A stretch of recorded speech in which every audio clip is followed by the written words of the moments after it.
Sisters and brothers, it is by God's grace that we have come this far. Just think about what has happened since we were last together. In early July, Baton Rouge experienced the tragic shooting of Alton Sterling, a young African-American man, and this was only one of a rash of shootings that received national attention. And in July, we gathered for a jurisdictional conference in Wichita, Kansas, to elect new bishops and deal with the tense-filled work of the church. Then as we were departing Wichita, we learned of the tragic shooting of 4 police officers in Baton Rouge, and the ambush resulted in 3 dead and 1 severely injured officer that is still in recovery. In August, 6 trillion gallons of water fell in parts of South Louisiana, resulting in flooding of epic proportions. In November, we survived one of the most divisive election seasons in our history. Then in February, a tornado touched down in New Orleans, the strongest tornado to strike in the city's history, causing $2.7 million in damage. In the midst of all of this, there's Syria, there's North Korea, the refugee crisis.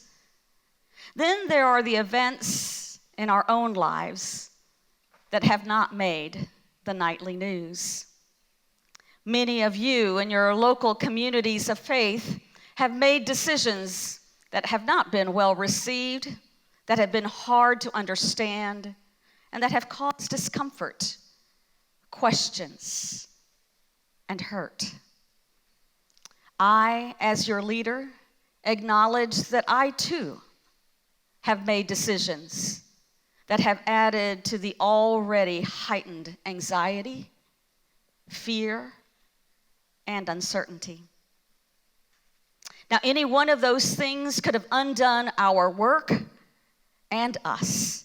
Any one of those things could have distracted us, drawn us inward, but we have persevered.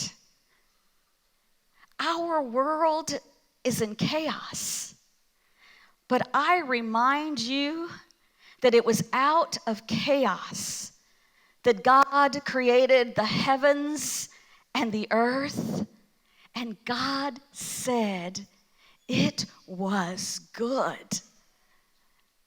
I have no doubt that God is still speaking, still creating, still recreating, and still calling it good. Now, we may have a bold imagination, but none of us can outdo God's imagination. Just look at the mighty oaks or the stars in the sky, the smile of a newborn baby, the lame walk and the blind see. 5,000 people are fed, and there are 12 baskets of leftovers. People get doggy bags to take home. Now, you might call them miracles, and yes, they are indeed, but it is out of God's bold imagination that when there is chaos, when people can't see, when they can't see with their eyes or their heart, when people can't walk, literally, or something in their lives has paralyzed them from making any forward progress, or when they're hungry for food or for friendship or for the truth, God steps in. Our ask cannot even begin to measure up to God's faithfulness and greatness.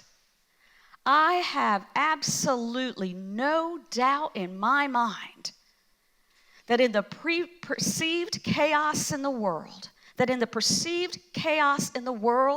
the church, the Louisiana Annual Conference, that God will once again step in. The Spirit of the Lord has been poured upon us to feed hungry people, to provide water to those who thirst, welcome the stranger, clothe the naked, take care of the sick, and visit those who are in prison. We, the body of Christ, by the power of the Holy Spirit, bringing order out of chaos. Now, if that doesn't take bold imagination, I don't know what does. Now, I've said it before and I'll say it again. What worked in 1990 no longer works today. Heck, what things worked back in 2012 when I got here don't work today. Now, I did some research on some new discoveries since 2012. These are from Wired, a great publication, by the way, and website, and Time magazine. So did you know that for the last 3 billion years, life on Earth has relied on 2 information storing molecules, DNA and RNA. But now, there's a third, a polymer synthesized by molecular biologists Vitor Pinheiro and Philip Holliger. I don't even know if that's the way you pronounce their names, but that's close. They're from the Medical Research Council in the United Kingdom. And just like DNA, XNA is capable of storing genetic information and then evolving through natural selection. Now, unlike DNA, it can be carefully manipulated. For now, researchers hope it might be used for medical or industrial purposes. It will also be a useful tool for researchers studying the origins of life. And while both XNA and human understanding are still too basic to synthesize a life form unlike anyone yet unknown, it can now be imagined. Then there's home HIV testing. For many without medical insurance, this could potentially be a lifesaver, only requiring $40 and 20 minutes of your time. This device uses a saliva swab to detect the signs that lead to HIV, saving people from trips to the doctor and waiting for test results. It might also take away some of the stigma if you can test at home.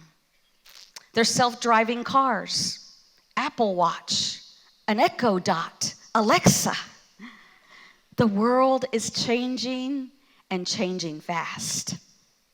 And our past experiences are valuable, yet they alone will not get us through the next season of our life. Not our work lives, not our personal lives, and certainly not our lives together as the church. We have to continue to innovate, to experiment, to discover and rediscover new ways of being church, not doing church, but being church. We continue to decline at a rapid rate, so we can't keep doing what we've always done, and we can't just work harder. We have to work differently.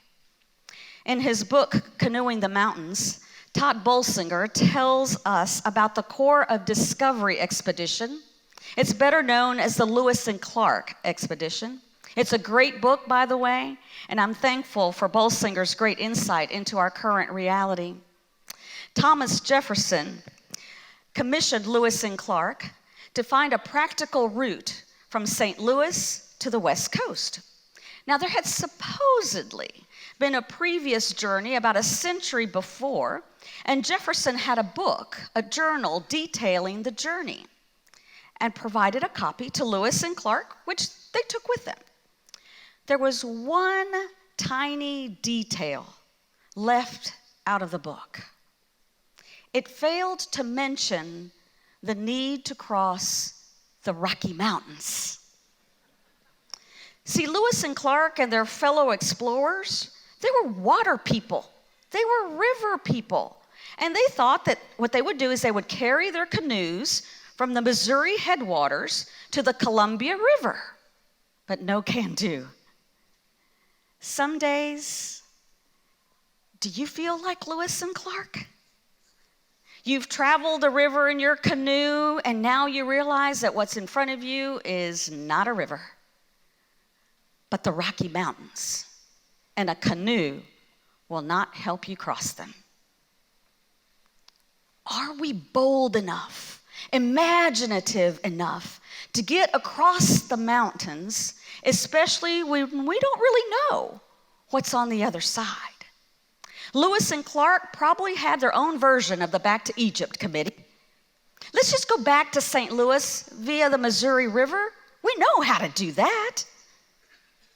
Now, in Numbers, we read of an expedition.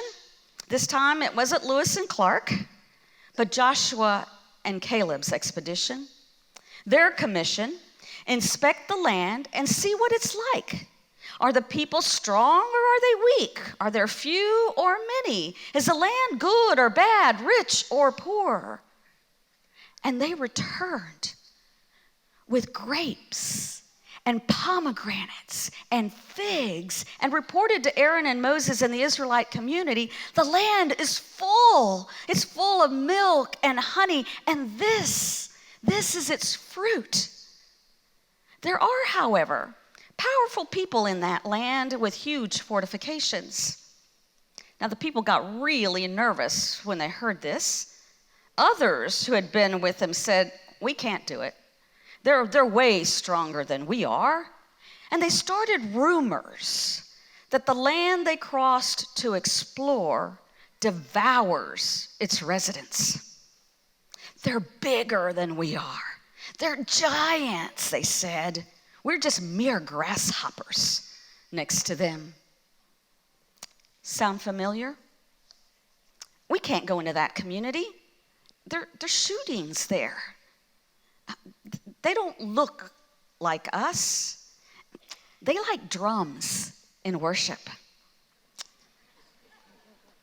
The Baptists, the non-denoms, the whatever church has the market cornered on this community. They're giants. We're fine. We're fine right here with our families. I was born in this church, and by golly, I'm going to die in this church. Are we bold enough? Now, recently, Dr. Stinson introduced me to Halford Luckock.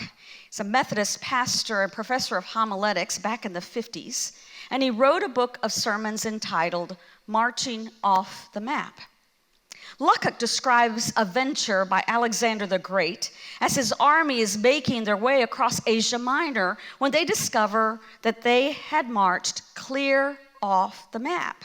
You see, back then, the only maps they had were Greek maps showing only parts of Asia Minor, and the rest, the undiscovered parts, had these tiny little illustrations, these symbols like dragons and sea beasts.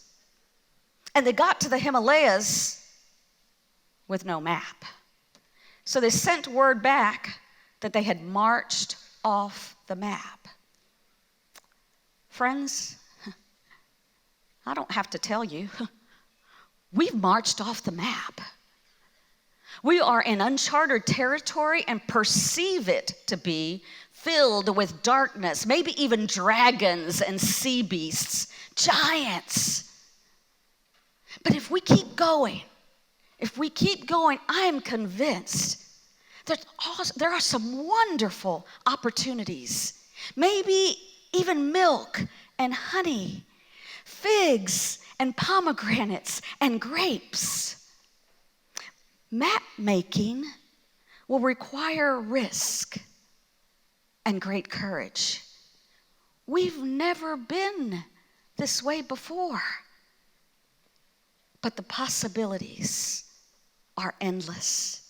Can you imagine a land filled with milk and honey and figs, all that we need, maybe even more than we could ever need?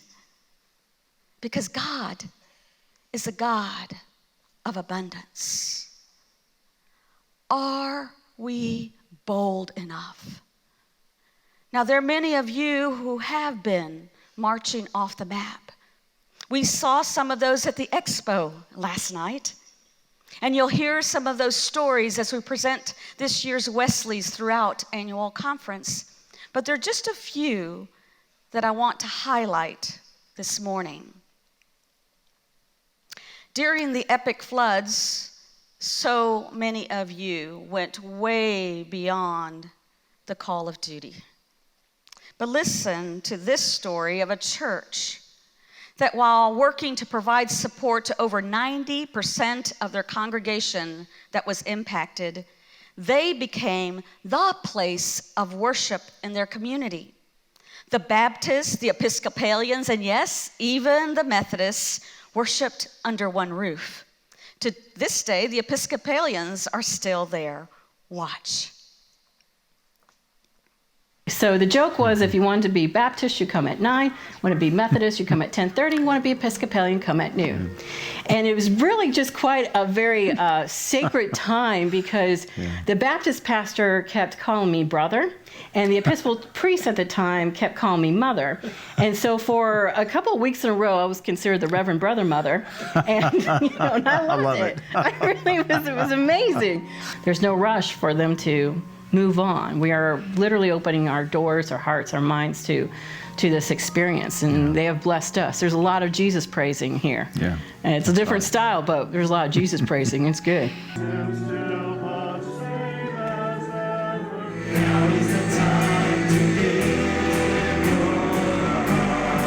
Probably looks, like a comedy to see us in the transitions between services, because we set the altar up differently. We have Eucharist every Sunday.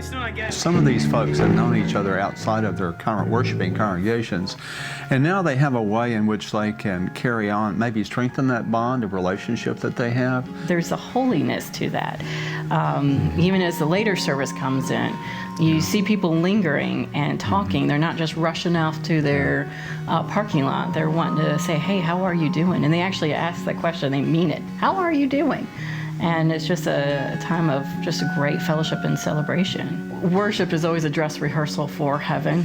And there is no Methodist section, there's no Episcopalian section, there is no Baptist section, there's no black or white section. We are all in this together. First United Methodist Church is an advocate for the Episcopal Church in Denham Springs and Livingston Parish. In some ways in a sacrificial way, I think. To make room and make space for the other, I don't think is easy to do, no matter what. And Jackie does that, I think, in spades, and I'm grateful to her and to the people here. I'll pay you later for that. Okay.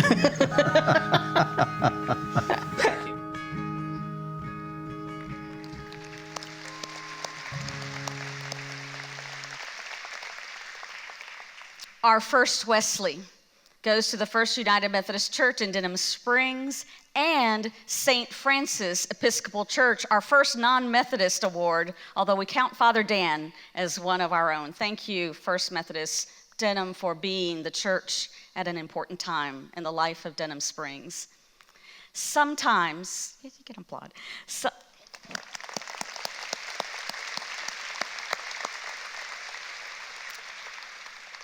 Sometimes, in the midst of chaos, in the middle of surprise, we create something new, and it is good.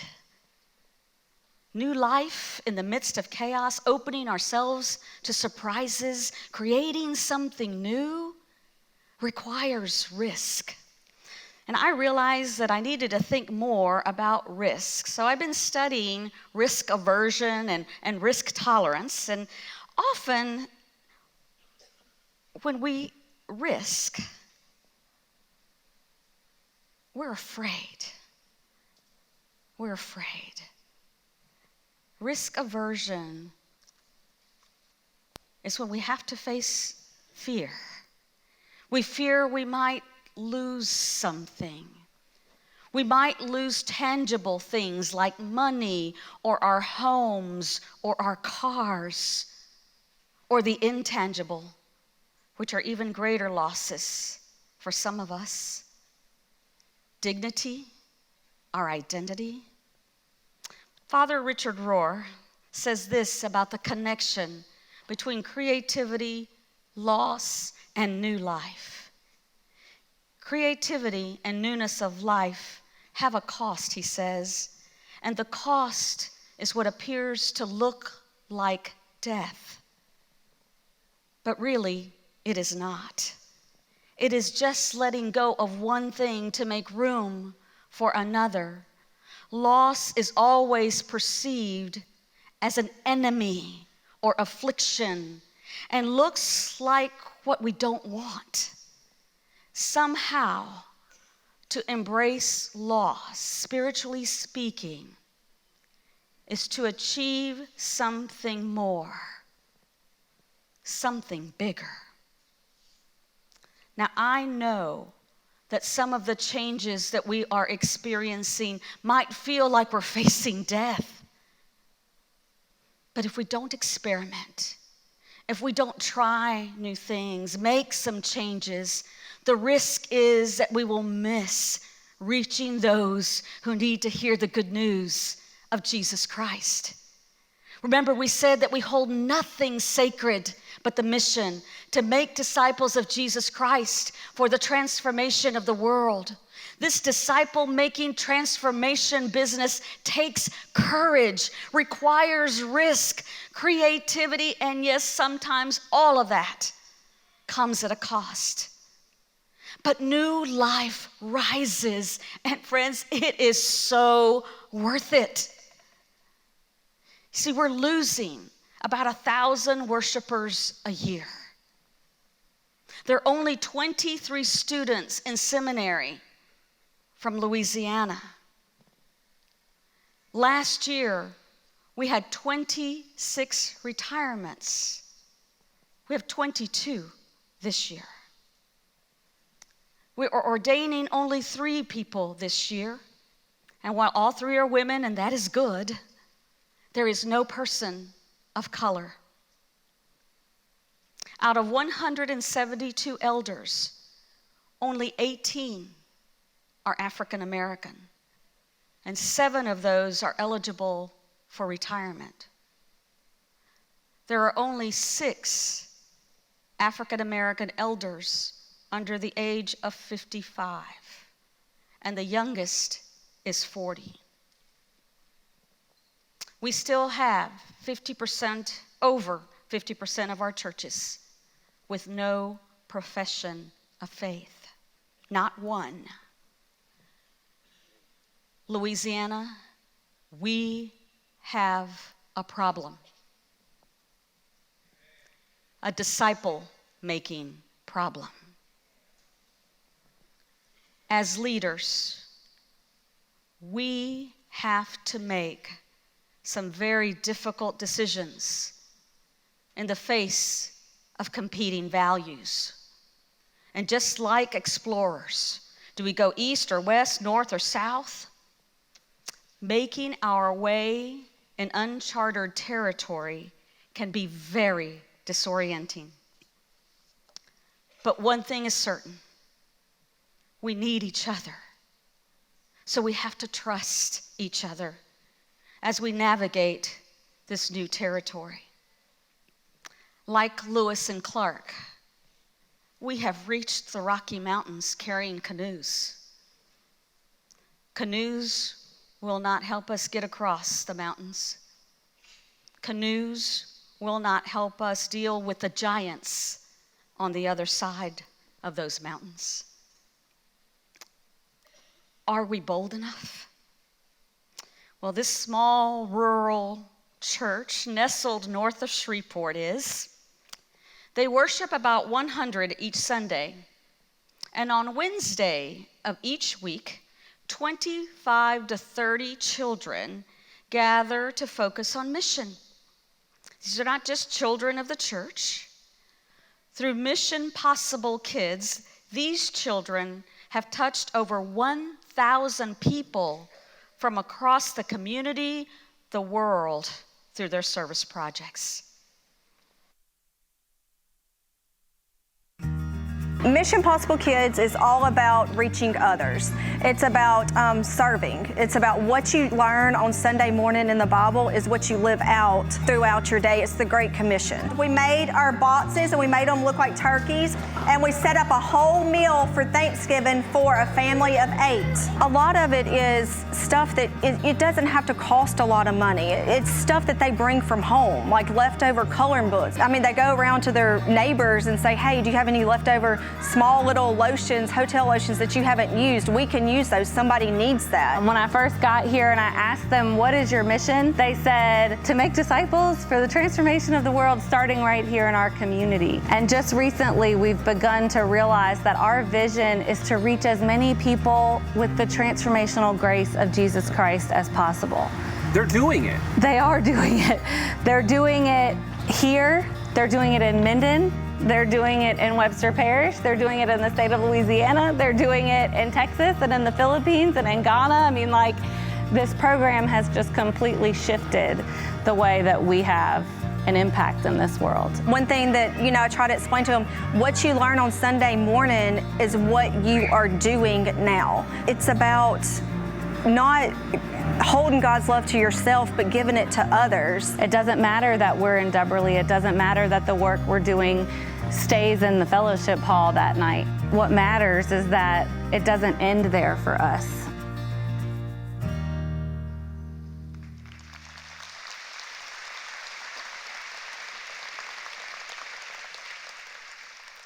It doesn't end there for us.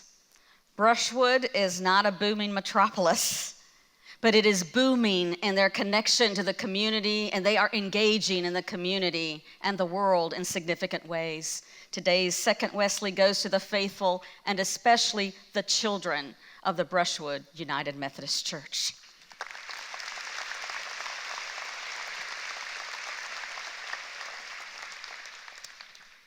Even when there are giants out there, we must take a chance in order to take steps toward the mission. Are we bold enough? Are we bold enough to take on literacy? One church is. Education and healthcare have always been foundational to United Methodists, dating all the way back to the work of our founder, John Wesley. This church focused on literacy in a Title I school that serves 100% free lunches, has 2 subsidized apartment complexes just blocks from the school, and a women's shelter nearby. Now, the statistics are staggering and frightening. 2016 data for Louisiana states that 49% of children did not attend school. 71% of 4th graders were not proficient in reading. And probably the most frightening and the biggest mountain that we have to climb is that in Louisiana, the 3rd grade literacy rate predicts the amount of prison space that will be needed for 20 years into the future. The church actually came to us and wanted to be active in the community. And, normally when churches come, they want to make donations, clothes or backpacks or school supplies, that sort of thing. But they had a different focus. They wanted to be active, like in the education part of it as well. We're helping them with literacy, learning about technology, learning about how to use their own creativity in a powerful way, working on self-confidence. They didn't go away, like it wasn't a one hit, I'm here, we did our program, we're out. Nope, didn't go away. They wanted to come and they wanted to mentor our girls and come in and inspire them and let them know that they could be all they could be. And so for us, as we're looking at these young girls, 5, 6, 7, 8 years old, we're trying to help them see a picture of what's possible that may not be presented to them right at the beginning of their lives. That idea that they have some place to be grounded and to know that they are continuing to build a sense of themselves and who they are and where they may want to be at some point in their life. They didn't go away. And I mean, it's just like, let's come and read. I mean, we got readers. We want to read to our kids. Okay, come on in. I've never said no. Like, they came in such a way that it was hard to say no. Because they weren't coming for them. They were coming for our children.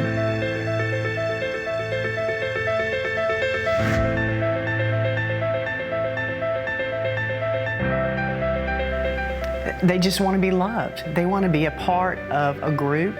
They want to feel that they're making a way for themselves, that they're being successful, that there's somebody there to encourage them to do their best, and just really building relationships.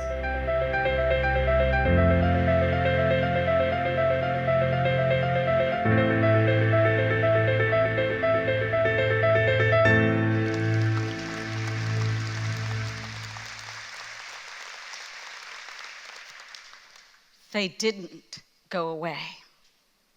55 volunteers teaching, mentoring, preparing meals and snacks.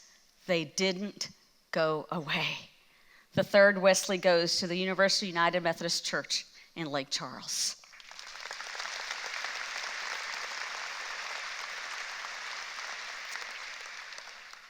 There are giants out there, or at least we think so, because in some cases, like the Israelites, the rumors are running rampant. The people are huge, and we're like grasshoppers next to them. We've marched off the map. No Google Earth, no GPS can guide us. We must rely on the Spirit of the Lord that has been poured upon us to bring good news to the poor, release to the captives. And as civil rights leader John Lewis has said, if not us, then who? And if not now, then when? I'm not worried, friends, about God doing God's work. Will we do ours? Will we do ours? Because there's a land out there filled with milk and honey. There's fruit, there's grapes, pomegranates, and figs, and the fruit is ripe. Now, I have visited some of your churches, and I hear story after story, amazing risk-taking stories. I see no fear in some of your eyes. Instead, I see bold imagination. I see fruit, and I see hope. There are times that I wish I had a trunk full of Wesleys, because I would have awarded them right there on the spot. If I had a Wesley, the day Dean and I traveled to this church, I would say almost the middle of nowhere, a small farming community that my GPS had no idea where it was. But when I got there and I entered the sanctuary, stuffed animals lined the communion rail. And they told me they collected them for the women's shelter in Monroe. And that's not all. They also told me that they provided food every month for a local food pantry. And for several years, they had been awarding scholarships in honor of an educator in their church. The award nominations were open to everyone, not just members. And they typically awarded 2 scholarships, but that year, they had a third deserving student. So they went back to the congregation and they raised more money so they could award a third college scholarship. I believe none of these recipients were church members. Friends, this is a small, bold, rural farming community. If I'd had a Wesley, I would have given it to the faithful at Crowville United Methodist Church that day. The Sunday after this historic church burned to the ground, they met at the second church on the charge. They hugged, they cried, they told stories. Some had not seen one another since the fire earlier in the week. But when it came time for the announcements, the pastor read through the week's activities and all the ministries of the church, Bible studies, youth group, UMW circles. They had every right to postpone everything that was supposed to happen in the church. The church had burned to the ground. But not this bold church. If I'd had a Wesley, I would have given it to the David Hayes United Methodist Church in Bunkie on that very day. Now, pastors, imagine that you prepare for your first Sunday in a new appointment. You gather with the staff and you make sure that you understand how things usually work on a Sunday morning.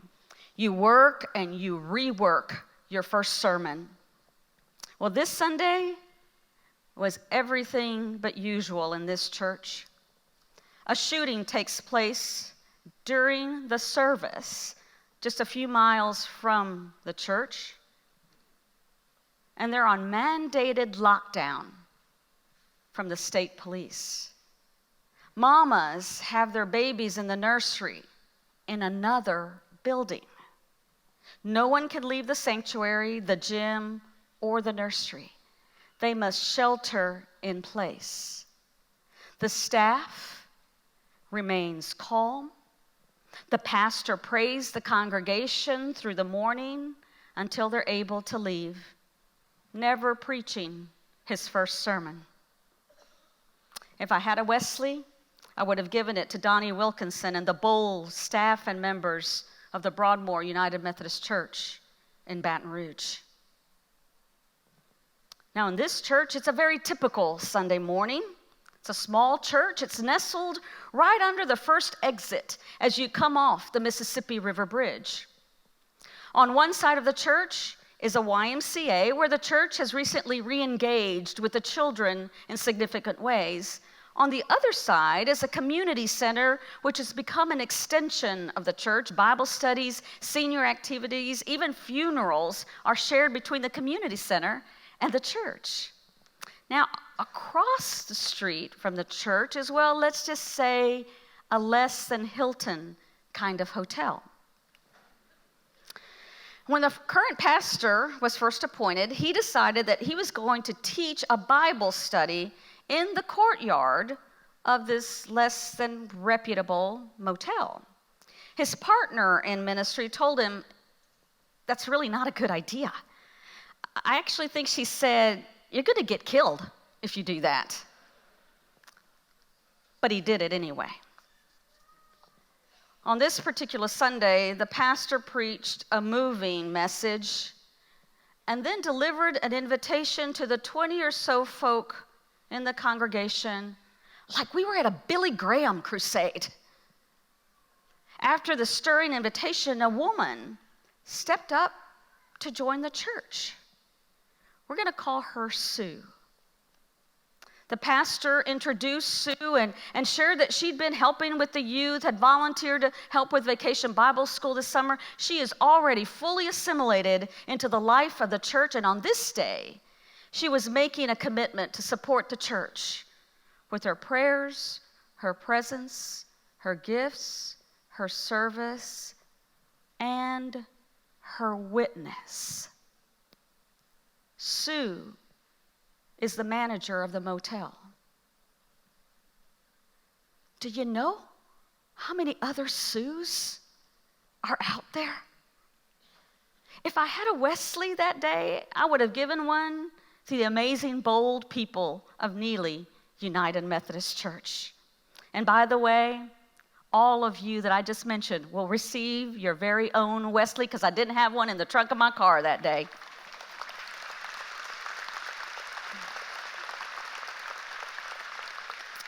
Now, I know it's risky to lift up these churches when I know that there are many more stories like this happening day in and day out in your churches. And while the world is in chaos, you are still creating, and God is still calling it good. There are mountains, but some of you have chosen to set your canoe aside and, like Lewis and Clark, barter for a few horses to get you across those mountains. Are you afraid? Am I afraid? Heck yeah, I'm afraid. But you can't be brave unless you're facing fear. People of faith become even more faithful when things are out of our control. We can't be courageous unless we're facing fear, especially fear of the unknown giants. We are off the map. We don't know what's on the other side of the mountains. Is the land rich or poor? Are the people strong or are they weak? Are they few or are they many? Are there trees or not? We'll never know. We'll never know unless we keep marching. Gargoyles and dragons and giants and scary things might turn out to be rivers and lakes and cypress trees and mighty oaks. It might just be a land flowing with milk and honey. I want us to continue to boldly imagine what God may be trying to break in and do in our lives and in the lives of people around us and the mission field where we serve.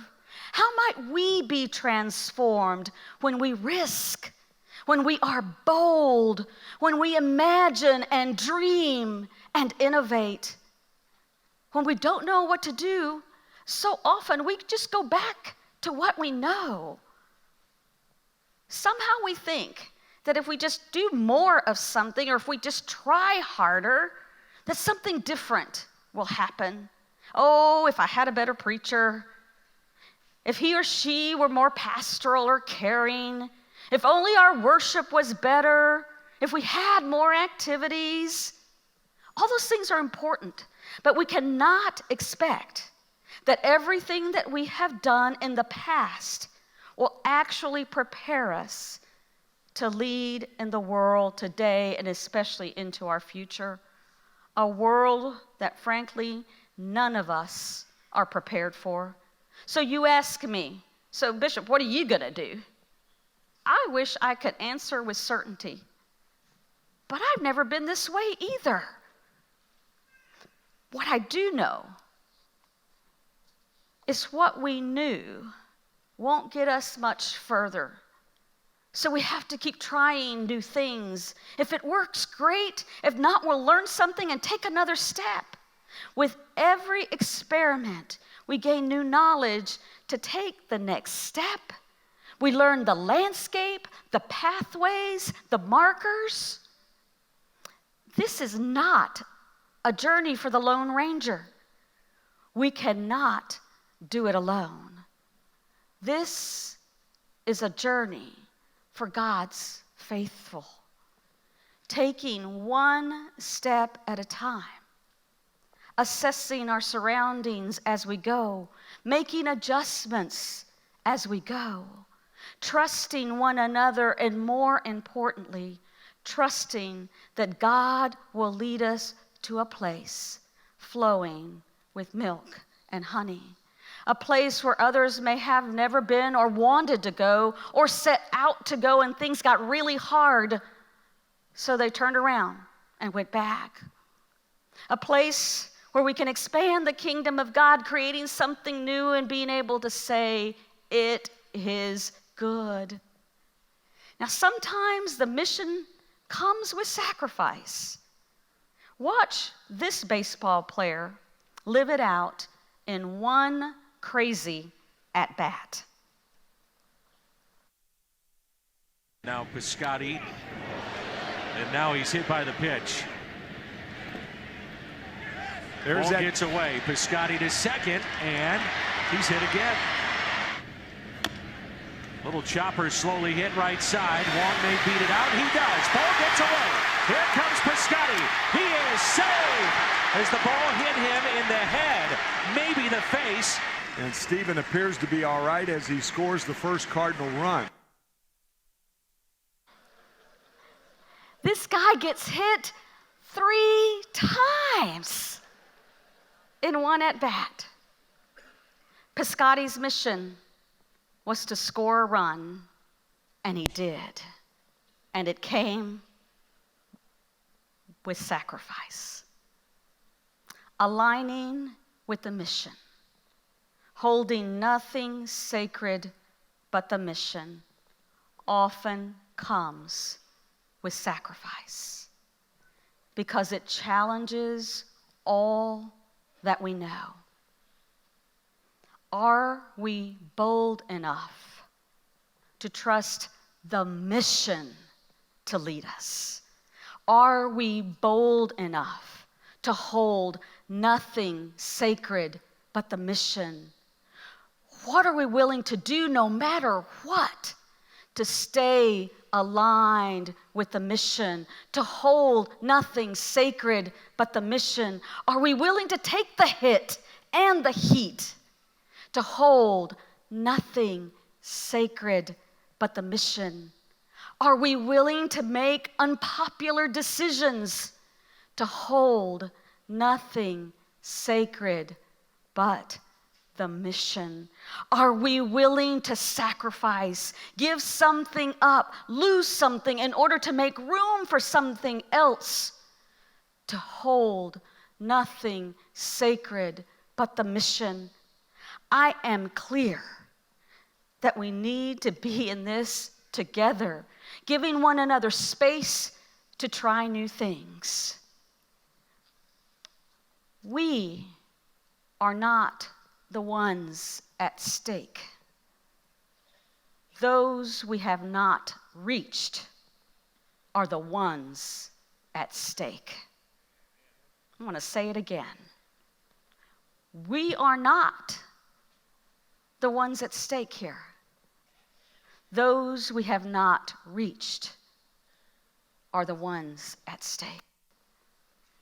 So please, please, don't be the Back to Egypt committee, but instead be willing to go into those uncharted waters with a sense of adventure and the knowledge that while we've not been there, while we're marching off the map, God knows the way. We have to go with eyes, hearts, and minds wide open for the leading of the Spirit. It took Lewis and Clark 2 years, 2 long, hard years to get to the Pacific. It's likely to take us a little longer. But what if we begin to see fruit along the way? Grapes and pomegranates and figs. What if now, with the help of our newest transformation leader, Dr. Gloria Fowler, we can begin to explore even newer territory for transformation? 2 of Lewis and Clark's comrades in the Corps said, "The mountains continue as far as our eyes could see. They extend much further than we expected." And another explorer said, "These are the most terrible mountains I have ever beheld." After all, they had planned to explore the new territory by boat. They were river explorers. They planned to row and thought the hardest part of the trip was behind them. The world in front of us is radically different than what's behind us. With every step, we will have to be thinking about retooling for the next. I read the other day and thought of us. We're knee-deep in a river searching for water. I keep thinking that maybe the answer is just right at the tip of our nose. Maybe it is, but we don't yet have eyes to see. And maybe we won't see the answers with our eyes. Maybe it's our heart, our soul, that needs to see. We have to be spiritually prepared for this kind of expedition. As hard as it is for us to accept, new solutions will result in loss of some kind, and I know that it's painful. But let me remind you what we have said. We boldly imagine a future with churches that are leading people to an abundant life in Christ. that are engaging in the community in significant ways, churches that are learning, living, and telling the gospel story and are reaching out and drawing in people from all walks of life, resulting in vibrant, vital, and alive congregations. We said that we would lead with integrity, accountability, an unrelenting love for all people, courage and risk, and most importantly, we said that we would hold nothing sacred but the mission to make disciples of Jesus Christ for the transformation of the world. That has not changed. How we get there is changing every single day. Things might feel a bit chaotic, but I think we are exactly where we need to be. It's not comfortable. I know you don't like it. Neither do I. But when you're inventing, innovating, experimenting, adventuring, when you are marching off the map, it is uncomfortable. It's scary. There are giants out there. And those are the most terrible mountains my eyes have beheld. But as I see it, we have a couple of options. We can be paralyzed in fear and stay stuck. We can go back and never discover what is new and continue to decline. Or we can pack up what we might need, at least for tomorrow, and head out on this adventure. It will be important for us to stay calm in the face of change and uncertainty. We have to resist the tendency to reach for a quick fix. I know it feels like mush and that things might be falling apart. The world, the church. But let me say it once again. We are exactly where we need to be. Remember, God is the God that transforms, that turns things upside down, that reverses. God is the God who is still speaking, still creating and recreating, still calling us to imagine boldly. Now, a favorite foundational and much read scripture for me these days is Isaiah 61. You know, that's the Spirit of the Lord is upon you passage. But it goes on to say, mourners will receive a crown instead of ashes, oil of joy in place of mourning, a mantle of praise instead of discouragement. Ancient ruins will be rebuilt. Deserted places will be restored. Ruined cities will be renewed, on and on. Instead of shame, there will be a double portion. Instead of disgrace, they will rejoice over their share. Do you hear the reversal, the transformation? Creativity is birthed in tension. God makes all things new, joy in the morning. There's light in the darkness, and the darkness cannot overcome it. Out of this chaos, God will once again create something new and say, it is good. Once again, grace will carry us when we have no tools, when we arrive at the mountains with canoes strapped to our back. Grace has brought us safe thus far, and grace will lead us to the next place on the journey, a new home. A new home may be filled with milk and honey, a place where the fruit is plentiful, where there are grapes and pomegranates and figs. The series is called How Do I Know? And a lot of times when people hear the phrase, how do I know, the next thing they say is what? How do I know what? But the key really isn't to know what, the key is to know why. Because when you know your why, you have options on what your what can be. For instance, my why is to inspire people to walk in purpose.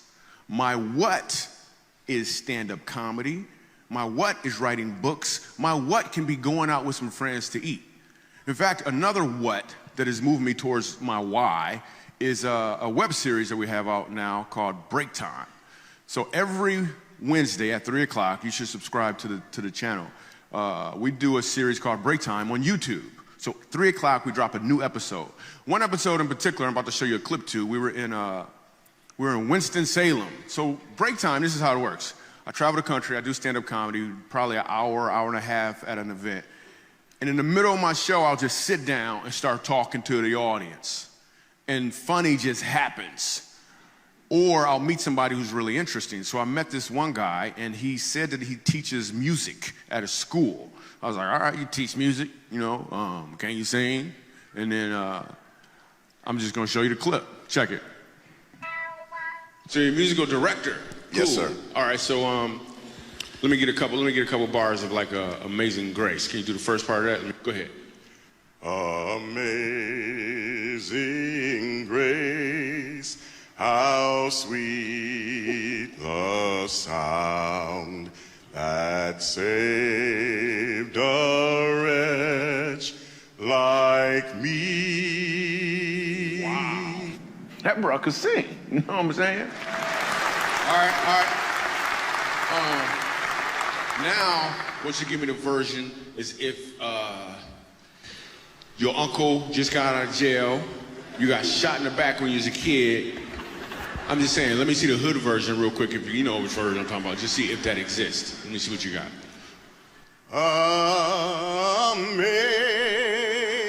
Amazing grace,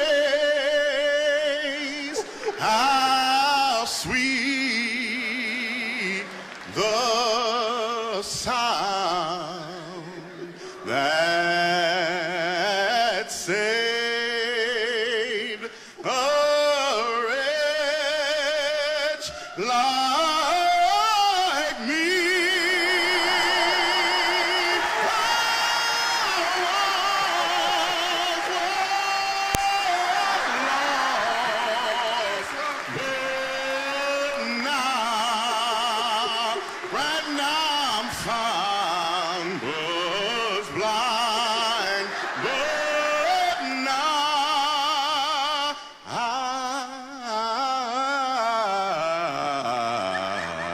I see.